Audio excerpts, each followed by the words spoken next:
Budget 10 जून को पेश होगा, ताहम अवाम के लिए बहस कुछ ज्यादा ही बढ़ गई है। आदाद और शुमार का हेर फेर है। जानते हैं नुमाइंदा बोल न्यूज़ एक फैमिली कैमरा मौजूद है कफील से। कफील, आप बताइएगा। 25-26 के लिए बजट पेश किया जाना है 10 जून का, और इस वक्त एक आम आदमी उसकी क्या कैफियत है, क्या उसके मसाइल हैं। मैं एक फ़ैमिली के हमरा मौजूद हूँ। शमसा साहिबा मेरे साथ हैं जो कि इस पूरी फैमिली को रन करती हैं। क्या क्या मसाइल ज़िंदगी में झेल रही हैं इस वक्त। शमसा साहिबा, बजट आ रहा है, क्या कोई तवक्कुआत हैं, कुछ है आवाम के लिए, या सिर्फ ये आदाद शुमार होते हैं? जी माजरत के ये बजट जो आता है ये सिर्फ इनके हुक्मरानों के अपने लिए आता है। वो इतने परेशान हैं तो आवाम का क्या हाल होगा। कर रही हैं आप इस जितना आप कमा पाती हैं बकौल अपना जो आपने बताया, इसमें बजट कैसे बना पाती हैं? बिजली है, गैस है, अद्वियात हैं, फीसेस हैं, कैसे? जी, हम कभी किराया दे देते हैं तो हमारी ग्रॉसरी रह जाती है।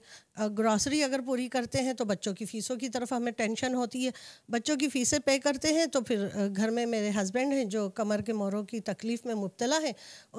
इलाज जो है बहुत मुश्किल है, हमारे मुल्क में बहुत ज़्यादा महंगा है। उनका यही कहना है कि बजट हो लेकिन आवाम दोस्त हो, उसमें कुछ आसानियाँ हों, टैक्सेस में कमी हो और आवाम के रिलीफ की बात की जाए। तो इनका यही मुतालबा और ये भी कहना है कि बजट ज़रूर पेश करें, लेकिन उसको जो सपोर्टिव है। कफील, आपका बहुत शुक्रिया। सब्सक्राइब करें और बेल दबाएं ताकि कोई खबर रह न जाए।